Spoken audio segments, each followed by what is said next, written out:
क्या आप लोगों को कभी एक साइड में बहुत ज़ोरों से दर्द के बाद फेशियल पैरालिसिस कभी हुआ है, या फेशियल मसल्स बहुत वीक हो गए हैं, आप मूवमेंट नहीं कर पा रहे हो, ऐसी कोई दिक्कत आपने कभी झेली है?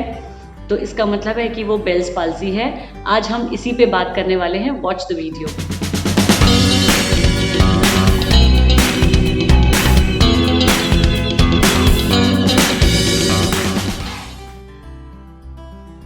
Hello and welcome everyone. I am Dr. Shilpi Luniya. Welcome to my channel. आज हम बेल्स पाल्सी पे बात करने वाले हैं। बेल्स पाल्सी क्या होता है?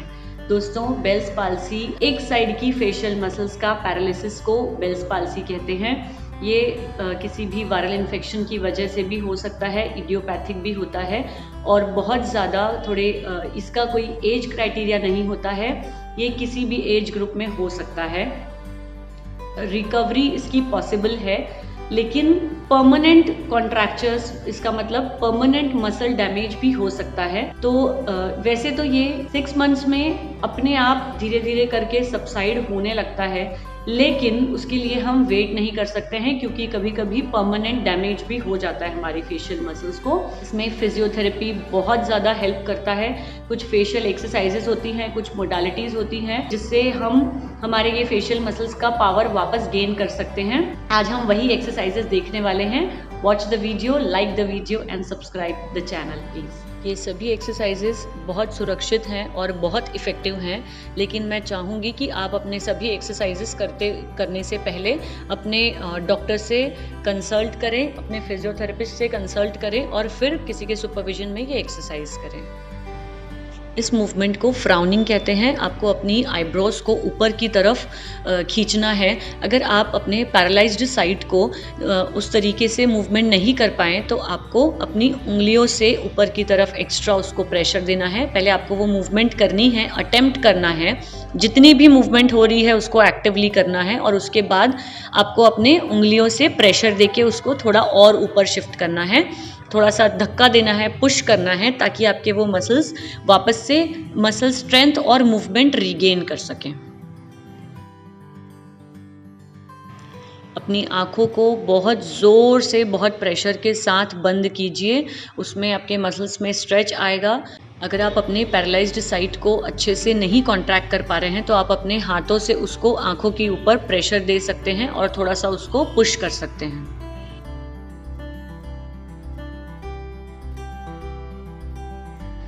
ये जिस तरीके से हमें गुस्सा आता है ना, उस तरीके का आपको मूवमेंट करना है।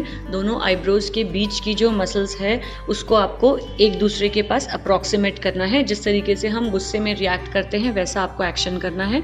अगर आप नहीं कर पा रहे हैं, तो अपने पैरालाइज्ड साइड के मसल्स को उंगलियों से प्रेशर दीजिए।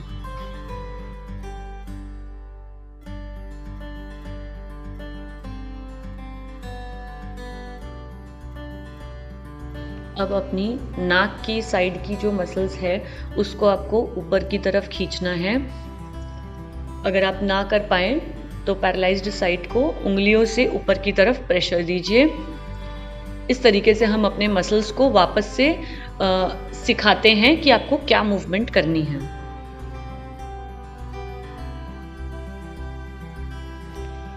जो अपने नाक के जो नॉस्ट्रल्स हैं, नथुने जिसको हम कहते हैं, उसको आपको फुलाना है। गुस्से में जिस तरीके से हम मूवमेंट करते हैं, वैसे आपको अपने नाक के नथुने फुलाने की कोशिश करनी है।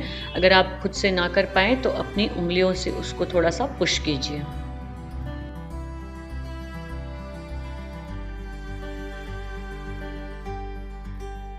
के बाद आपको ज़ोर से स्माइल करने की कोशिश करनी है।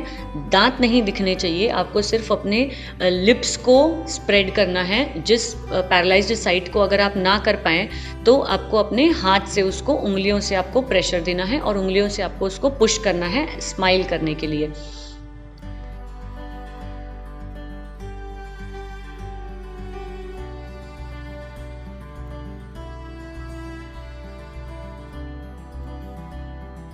इस एक्सरसाइज में आपको अपने लिप्स को अंदर की तरफ कर्ल करना है। आपके दोनों जॉज के तरफ और चिक्स में स्ट्रेच आएगा, थोड़ा स्ट्रेच फील होगा आपको। लिप्स को अंदर की तरफ कर्ल करें और होल्ड करके रखें 5 सेकेंड्स एंड देन रिलैक्स। इसमें आपको आपके चिन के मसल्स को कॉन्ट्रैक्ट करना है, लिप्स को ऊपर की तरफ आपको फोल्ड करना है। दुखी होने के टाइम पे हम जिस तरीके से मूवमेंट करते हैं वैसा आपको मूवमेंट करना है। लोअर लिप्स को आपको बाहर की तरफ कर्ल करना है। इसमें आपके चिन के जो मसल्स है उस पर स्ट्रेस आता है। अपने आप से अगर आप ना कर पाएँ तो आपको फिंगर्स से उसको प्रेशर देना है ऊपर की तरफ। इस एक्सरसाइज में आपको ज़ोर से हवा भरनी है मुंह के अंदर और बलून की तरह अपने चिक्स को फुलाना है और एक साइड से उसको प्रेशर लगाना है, लेकिन आपके मुंह से हवा बाहर नहीं निकलनी चाहिए। उस तरीके से आपको ज़ोर लगाना है। तो वो जो प्रेशर हमें फील होता है वो हमारे चिक्स की मसल्स को बहुत अच्छा स्ट्रेच देता है और बहुत अच्छी स्ट्रेंथ देता है। ये आपको दोनों तरफ करना है इसी तरीके से। ध्यान रहे कि जब आप पुश कर रहे हैं गाल को तो आपकी दूसरी तरफ से हवा बाहर ना निकल पाए, वही प्रेशर आपको मेंटेन करके रखना है।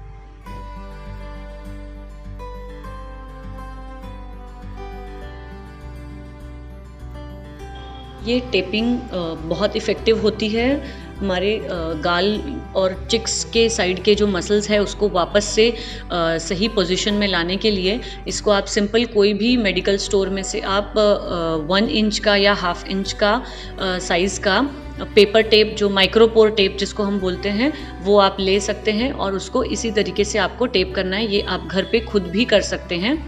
थोड़ा सा आपको खींच के रखना है और टेप को स्माइल करते हुए आपको टेप को ऊपर की तरफ ऊपर के डायरेक्शन में स्टिक कर देना है। इसको आप जितनी देर तक होल्ड कर सकते हैं तब तक के आप उसको रखिए। अगर आपको लगे स्किन कोई इरिटेशन हो रहा है या आपकी स्किन एलर्जिक है या सेंसिटिव है तो हो सकता है आपको कोई इचिंग का प्रॉब्लम हो, तो आप उसको गीला करके आराम से निकाल दीजिए और फिर थोड़ी देर के बाद फिर वापस से लगा लीजिए।